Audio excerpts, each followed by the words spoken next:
I just discovered this album reviewing app that's the letterboxd of the music world.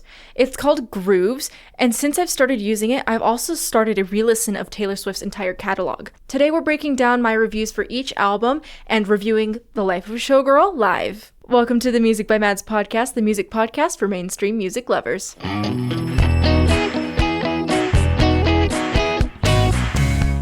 So before we can break down any of my reviews, we have to take a tour of the app. Originally I had planned to watch a screen recording of my tour of the app so I could, sync it. And we're having technical difficulties because the Wi-Fi hates me right now, in the place that my studio is at.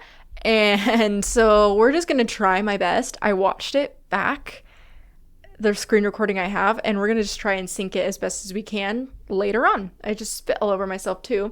So we're going to have a really fun time because I was going to also rank The Life of a Showgirl live. It was pre-recorded. I'm going to be so honest, but I will play that recording as well. It just might not be synced super well. So for our tour, this is Grooves. It's the word grooves, but with 3 O's, and it is the letterboxd of the music world. I love it so much. I have been having the best time. I think I've listened to, I want to say it's been like 30 albums just to go back and review them on this app. I've been having the best time with it. And when you open the app, so we're going to open the app, you get to see what people are reviewing this week from all over the app. So that's like the most popular things. And then you get to see what your friends on the app are reviewing. So I've been following a lot of people on Grooves just to see what they're listening to. Then here's what my profile looks like. It looks really cool. It's so fun. So you can do a custom banner. You can do a custom profile picture, obviously. Then you can add your favorite albums, so you can pick which of the 3 albums you've listened to are your favorite and put them up there. And then it'll show everything you've ever reviewed. I'm assuming, I've never been on Letterboxd because it's not like my thing. I'm not that much of a film watcher it never convinced me because I don't watch enough film, But this is perfect for me. So I'm assuming it's very similar. It keeps track of everything for you, and you get to write reviews and do that, and we'll take a look at all those reviews. You can also link your social media. You can link Instagram, and I think it's Twitter or X. It's Twitter. Everybody just calls it Twitter still. You can link those on your profile as well. So if you click that, it takes you straight to my Instagram. It's super fun. Hopefully that wasn't too long for the video, but who cares? We're just trying our best. So yeah, if you get the app, please follow me. My username is @MuseByMadPodcast, or just pod. Muse by Mads Pod. We're butchering that. It is on the screen for you. So if you get the Grooves app, it's on the screen. There you go. Yeah, so we're going to start with my thoughts on Taylor Swift's entire catalog. This was such a fun re-listen. Just generally, before we get started, I had so much fun going back and re-listening to everything with fresh eyes, because I think the last time I did a full re-listen was when I came back to being a Swiftie, and that was before Midnights. So the last time, I didn't know what Taylor's version was because I had stepped away for a while, so I listened to like everything. I listened to both versions, not knowing the lore yet because I was still like a baby Swiftie as an adult. And it was just fun to go back and re-listen to this. So let's start with Taylor Swift, or as we've affectionately nicknamed it, debut. So how this is going to work for each album, I'm going to put my review on whichever side of the screen has more room, and then I will read what I wrote, and it'll be on screen and over your ears for both my audio and visual people. Nice little wink for you. So here we go. I'm so excited. She was just a baby. Oh my goodness. I love this album. You can tell how much talent she has and how much potential was there from her very first moments as an artist. She literally wrote my favorite song off this album at 12 years old. That's an insane gift that she put so much work into at such a young age. Now to expand on that. I think Debut is so underrated. I think it's undervalued as a debut album because most debut albums are very average. Some of them are even bad, but I feel like very few of them are above average for an artist or exceptional, which there are exceptional debut albums. But it's so clear. Oh my goodness, my laptop just turned off. I forgot to change the setting. One second. Okay. It's rare to see a debut album that is exceptional. It's a lot more likely to see one that's above average, but I feel like most albums sit at about a 3-star rating out of 5, which is what this app is 3 out of 5. So all of my reviews start at a baseline 3, and then, however the album ends up is how it goes. So a lot of my stuff is above average, in my opinion. But Debut is a strong debut album. It's just she wrote The Outside at 12 years old. Could you imagine writing something so just well done at 12 years old? And I'm sure she had some editing help throughout the album because she's just a baby artist. She doesn't know what she's doing professionally yet because she's just a baby at this moment. She's just little. She's 16. My little sister is 16. My youngest baby sister is 16. And to think that Taylor Swift had put out an album at her age is insane, and such a high quality album as well. And because she established herself so early as a songwriter, and that's been her thing for the entire time she's been an artist. So it's been wild to see that. Oh, I just love this album. I just think it's so undervalued in her discography because there are better albums that she's written because she's learned and grown. So I think people need to value Debut more. On to Fearless. This is when I became a Swiftie.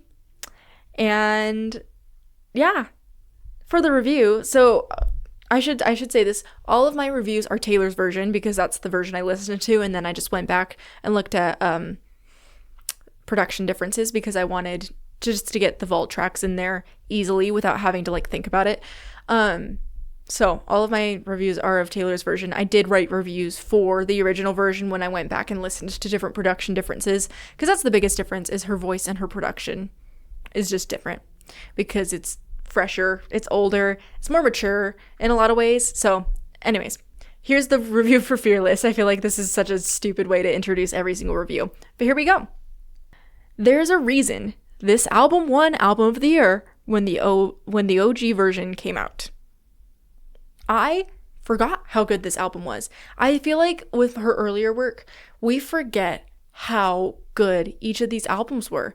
Maybe she wasn't the best singer when they came out. Maybe she needed more training. Maybe she needed to hone her craft in her voice a little bit. Who cares? She was so talented. She held the record for so long before Billie Eilish won and beat her record for the youngest artist to win Album of the Year.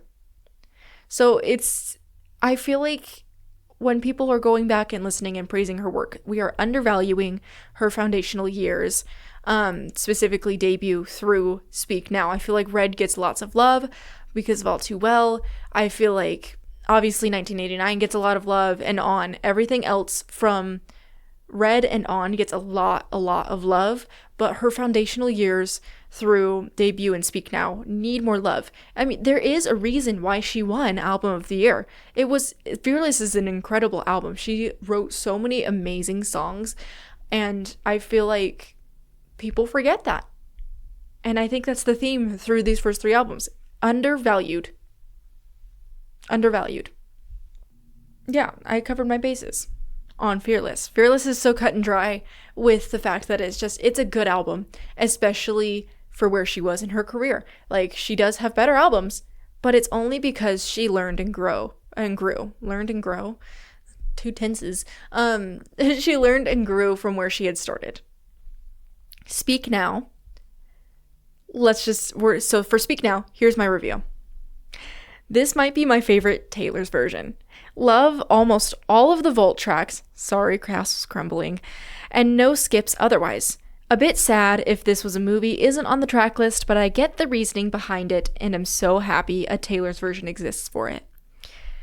I love that she took If This Was a Movie off of it.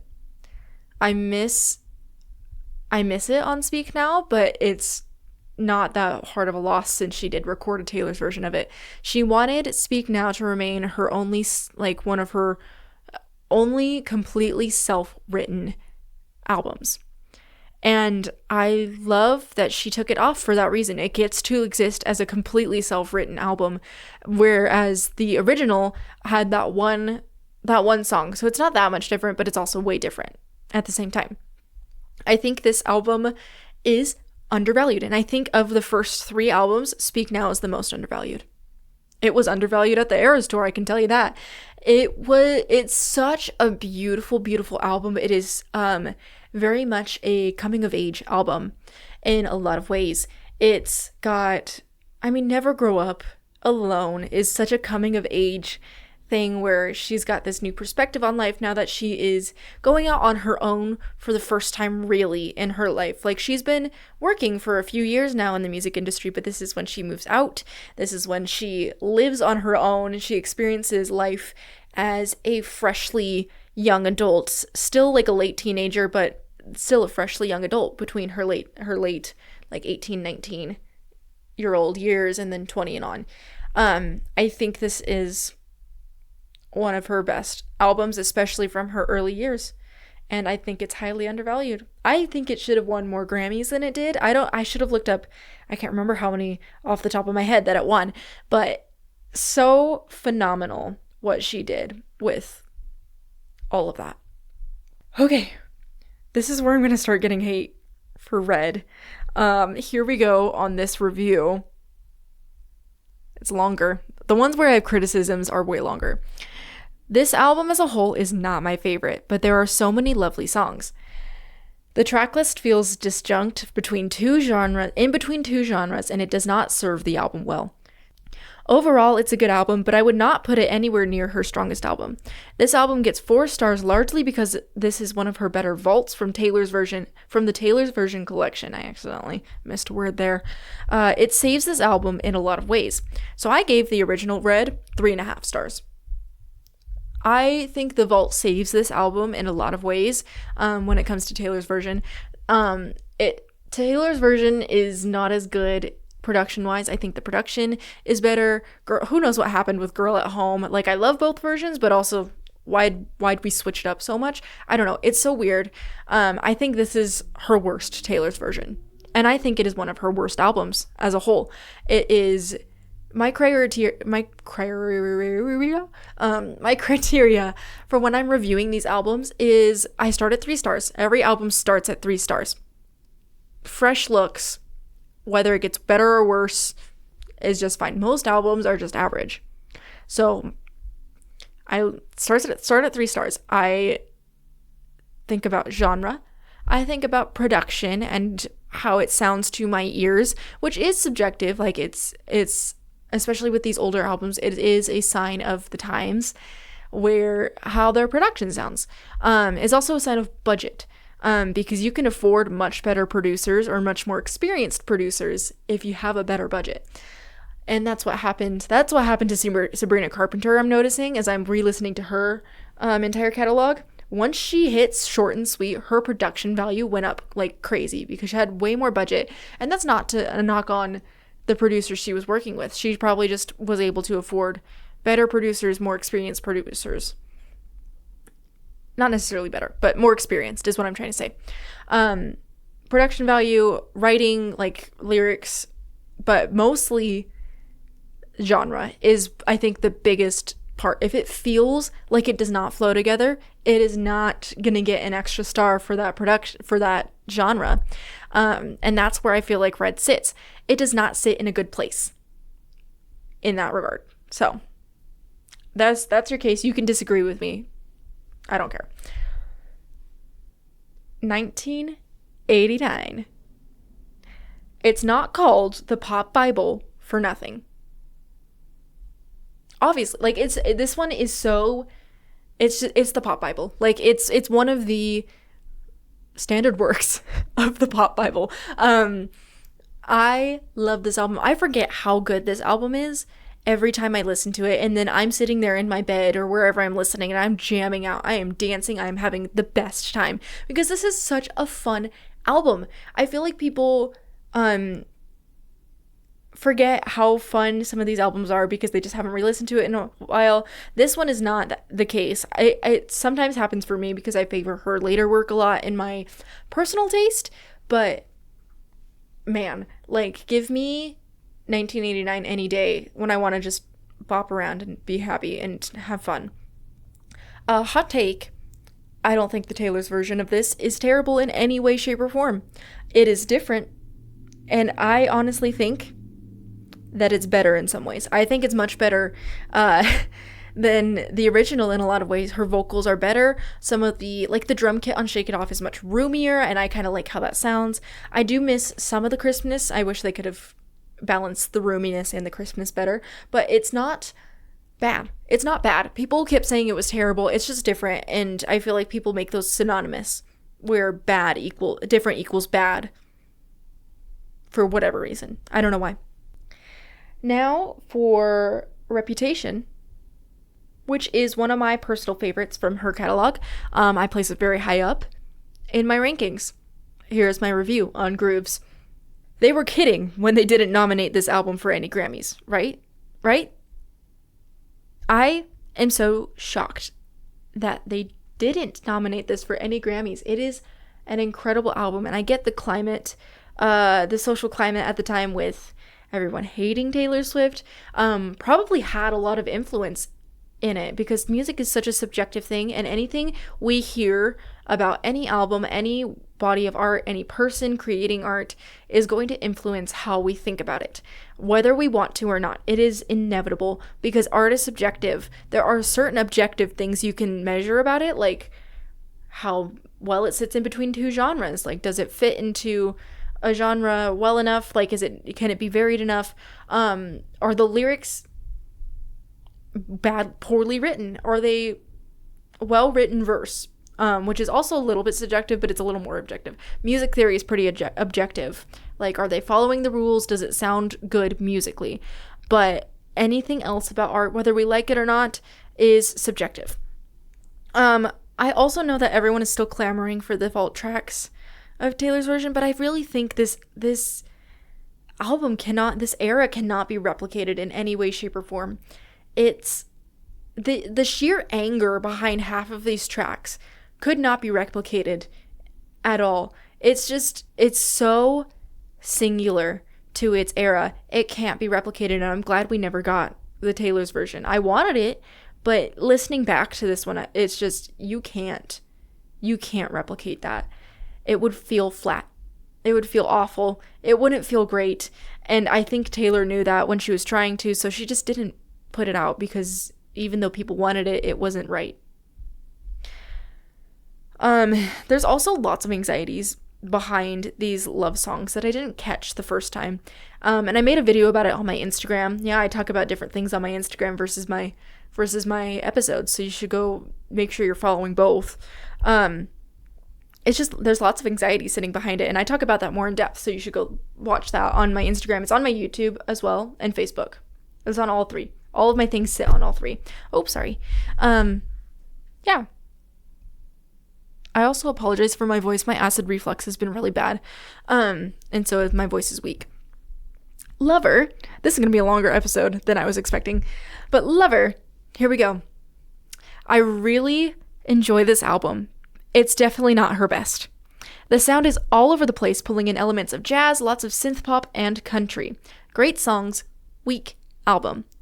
And I know I'm going to make a lot of people mad about this, because people love Lover. I don't love Lover. I think it is easily one of her worst albums, based on the fact that the genre is all over the place. None of the songs match each other at all. There's so much going on this album, and then there's so much underlying anxiety from this era where you just look at these lyrics and you're like, why did we think this was such a great love album when all of these lyrics are just so riddled with anxiety. Like, there's so much going on under the surface that we didn't catch this first time. But we should have. It's crazy how we didn't. And I know I'm going to make people mad about that, but that's that. Folklore. And I'm going to make some more people mad. Just a little less so. There are no words for the work she did in 2020. It's immaculate.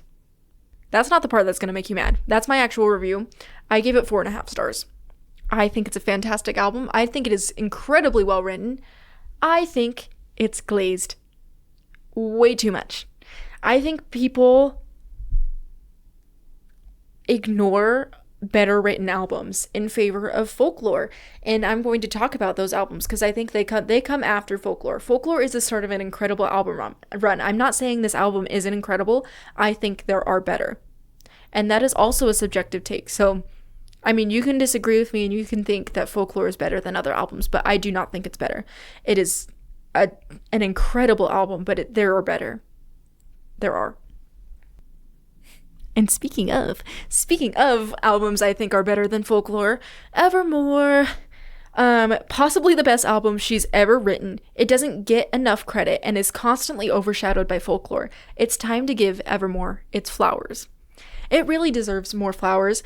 It gets so ignored. It is the most ignored album out of all of her discography. I go back to this album so often, and I didn't realize how often I went back until I re-listened to it again at one point where I was like, wow, I need to re-listen and sit with it more. And then I ended up loving it more than folklore as a body of work. I go back to this album whether I'm playing on vinyl or just on streaming. If I'm like, I want to listen to a Taylor Swift album, this is one of the ones I am drawn to, especially when I'm listening to vinyl. It's so perfect. Fun production, great songs, incredible lyricism, and that title track just puts me in emotional crisis every time I listen to it. It's so perfect. It is perfection. And I think it's so sad that it gets overshadowed by folklore. It gets overshadowed and I'm sad. Then we've got Midnights, which is the other album I think is perfect from Taylor Swift. Finished listening at 2 a.m. Peak. That's all I said about it. But I've plenty more to say. This is the other best album. A stunning lyricism, stunning production, super fun. She's got crazy range when it comes to making a more fun pop song with Antihero while still having that emotional depth when she wants to. She doesn't always have to do that. That's going to come into play in a little bit, and you know why. The emotional depth that she brings in Midnights is insane, and it is truly meant to be listened late at night. It hits so much harder when you are sitting not necessarily in the dark, but late at night listening to this album and enjoying it for how it makes you feel. It's so good. It sincerely deserved Album of the Year. I wasn't sure when it first won, but going back and re-listening to it, it did. It so did. I misunderstood it so much when it first came out. I didn't think it was that great, and now I'm just in awe of it. Okay, and now we're gonna make more fans mad with the Tortured Poets Department, the anthology, of course. TTPD is heralded by many fans as her best work, and I very honestly don't know if that's true. It's a wonderful, wonderful album, but it drags on at times. It's incredibly heavy, which might be the appeal for some, but it doesn't do it for me. That being said, it's still one of her best albums. I just wouldn't put it in my top 3. I truly think it's because the live version ruined it for me. The songs that were featured in the Eras Tour just feel lackluster without the extra theatrics. Like I said, it's so high up. I don't know if I actually, thinking back on this review, I don't know if I put it in my top 5 Taylor Swift albums, like in order of how well I think they're written. I just don't know. It drags so much more than I remember it when it came out. It's not, I know what it means to Taylor, and that's great, and I'm glad she put out what she wanted to put out. It's not a problem. It's just not her best album, and I think people are too quick to put it at the top because there are some fantastic lyrics on there. But as an album as a whole, especially with the full anthology version, it's not that great as an album. Like, it's a fantastic album, but it's not her best. Also, the anthology is better than the standard version, like, as the double albums alone, you know? So the anthology portion is better. Yeah. It gets pushed out of my top 5 in favor of some of her earlier work. Yeah. And now, for the moment you guys have been waiting for, we are going to review The Life of Showgirl. So this is the video that we're going to watch. I'm going to search up The Life of Showgirl. Look, there it is. Oh my goodness. So exciting. And now I'm going to write. I don't know how well this is going to sync up because, again, the Wi-Fi hates me and I can't pull up my video and I was dumb and didn't download it beforehand. Here we go. People are tripping when they say this album is bad. It's cohesive. It's fun. It's varied within its cohesiveness. Sure, it has a couple of songs that drag it down, but to say this album is bad is just not right. I firmly believe the reason that people say it's bad is because they prefer Miserable Taylor. How many people list Ruin the Friendship as their favorite from this album and can't stand that she's writing happy glitter gel pen songs again? Whether you like it or not subjectively is your opinion, but from an objective production/theory standpoint alone, this album is great. People were way too harsh on this. Anyways, so before I talk about more of my thoughts, this is how it's going to go. When you review on here, you can pick your stars, you can pick whether you own a vinyl or a CD of it, and then you can pick your favorite song as well, and whether you re-listened or not, and then you post it, and it shows up on your profile, and you've reviewed it, and it changes your average score on your profile of like what you rate things. So it's really fun. I think people are going to think I rated this way too high, and I disagree with you. I rated it perfectly by my standards. You can go review it on Grooves if you want and review it. I saw someone give it half a star. And I think they are very wrong to give it half a star because music theory and production alone are fantastic. They're wonderful. It's insane. I sincerely believe the reason they hate this album is because they want her only to write sad music and to be sad. It's insane to me that they didn't like how she wrote truthfully about her happiness. And I know she said it was going to be the same level of storytelling, and maybe she exaggerated on that. But I do think her specificity in this album is very much like what it was through Tortured Poets Department. It is very much her country roots of storytelling and being specific and naming details and making it so easy to understand what's going on within her lyrics. She doesn't need to dress it up too fancily. She can use metaphors, but they're easy to understand, and it's not a problem. I think people put too much pressure on this album because they took same storytelling to mean same level of devastation and depth and all of that, but it's wrong. And that's it. So if you guys want to go download Grooves, it's awesome. This isn't a sponsored video either, I should say. I just really love this app and I want more people on it. It hit 10,000 active users recently and their Instagram just hit 50,000 a little while back.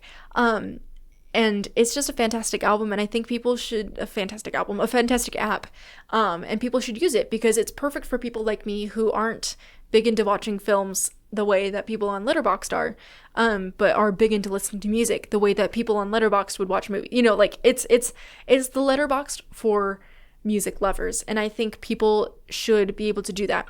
I'm also going to be using it in my Grammy Awards. So if you don't know already, we are hosting the first ever Music by Mads Grammy Awards. I think I am going to do this every year that I run the podcast. So keep listening so I can do it. I will be opening submissions after the window to put out an album for the Grammys. So it'll just be like around the same time. I will put out my picks before the nominations.